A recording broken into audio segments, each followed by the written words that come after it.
आइए आज के इस एक्सप्लेनर में भारी भरकम इलेक्ट्रिक ट्रेनों के पीछे छिपे शानदार इंजीनियरिंग रहस्यों को डिकोड करते हैं। बाहर से ये ट्रेनें जितनी साधारण दिखती हैं, अंदर से इनका विज्ञान उतना ही हैरान करने वाला है।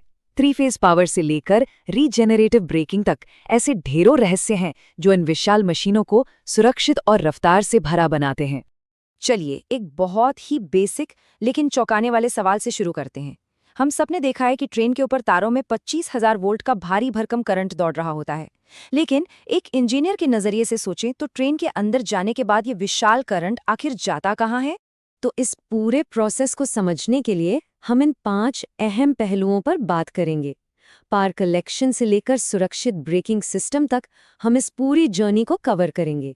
शुरुआत करते हैं पहले हिस्से से, पावर कलेक्शन और ग्राउंडिंग। किसी भी इलेक्ट्रिकल इंजीनियर के लिए सबसे पहली चुनौती होती है सर्किट को पूरा करना। इस सर्किट को देखें तो करंट का पूरा सफर बड़ी आसानी से समझ आ जाता है। करंट ऊपर ओवरहेड लाइन से शुरू होता है, इंडक्शन मोटर में जाता है, फिर एक्सल ब्रश से होते हुए पहियों तक पहुंचता है और आखिर में पटरियों के जरिए सीधा जमीन में चला जाता है। मतलब ग्राउंडिंग ट्रेन के नीचे ट्रैक में ही हो रही है। अब यहाँ एक पेंच है। जरा सोचिए, मशीन तो 100-150 की स्पीड से भाग रही है, पहिए लगातार घूम रहे हैं। ऐसे में ये ग्राउंड कनेक्शन बिना टूटे कैसे बना रहता है? यही एंट्री होती है एक्सल ब्रश की।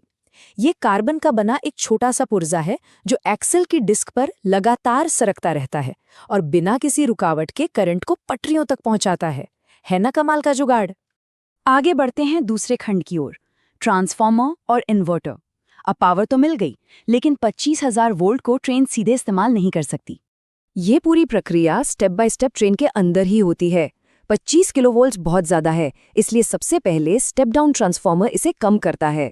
फिर रेक्टिफायर इस सिंगल फेज एसी को डीसी में बदलता है और आखिर में इन्वर्टर उस डीसी को 3 फेज एसी में बदल देता है ताकि मोटर एकदम स्मूथली चल सके।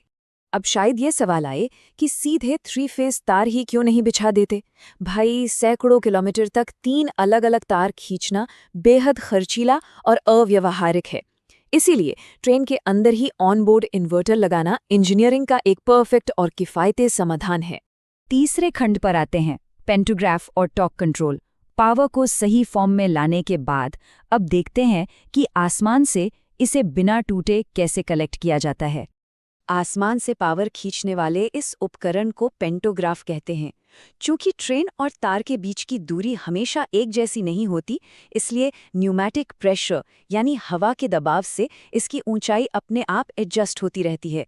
और एक बहुत ही दिलचस्प बात बताऊं, वो ओवरहेड तार एकदम सीधे नहीं होते, वे जिगजैग लगे होते हैं।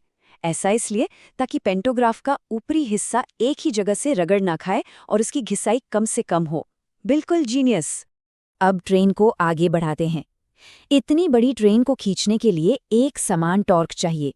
ड्राइवर स्पीड कैसे कंट्रोल करता है? सिर्फ वोल्टेज बढ़ाकर नहीं, ड्राइवर अपने लीवर से पावर सप्लाई की फ्रीक्वेंसी बदलता है।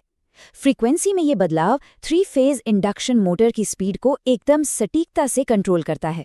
और हाँ, पूरी ट्रेन को कोई एक मोटर नहीं खींच रही होती।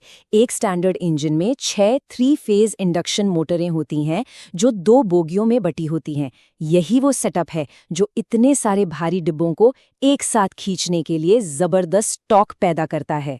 चलिए अब खंड 4 की ओर बढ़ते हैं, रीजेनरेटिव ब्रेकिंग तकनीक। ट्रेन को दौड़ाना तो सीख लिया, लेकिन इतने भारी और तेज रफ्तार वाले लोहे के दैत्य को सुरक्षित रोकना शायद सबसे बड़ी इंजीनियरिंग चुनौती है। यहीं पर रीजेनरेटिव ब्रेकिंग का जादू देखने को मिलता है। जब ट्रेन रोकनी होती है तो सप्लाई फ्रीक्वेंसी को कम कर दिया जाता है। इससे होता यह है कि जो मोटर ट्रेन चला रही थी वही अब जनरेटर बन जाती है और टॉर्क एकदम उल्टा हो जाता है। सबसे अच्छी बात यह है कि इसमें कोई भी पुर्जा एक दूसरे से रगड़ नहीं खाता। हाई स्पीड पर ट्रेन को स्मूथली धीमा करने का ये एक फ्रिक्शनलेस और बेहतरीन तरीका है। और अब हमारा आखिरी हिस्सा, खंड 5, सुरक्षित pneumatic brake system. Regenerative braking शानदार तो है, लेकिन बहुत कम स्पीड पर या ट्रेन को पूरी तरह रोकने के लिए ये काम नहीं आती।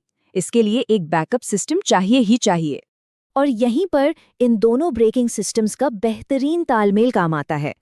हाई स्पीड पर ट्रेन को धीमा करने का काम रीजेनरेटिव ब्रेकिंग करती है और आखिर में ट्रेन को पूरी तरह रोकने का काम न्यूमैटिक यानी हवा के दबाव वाले मैकेनिकल ब्रेक करते हैं। इन न्यूमैटिक ब्रेक का काम करने का तरीका थोड़ा उल्टा और बहुत ही स्मार्ट है।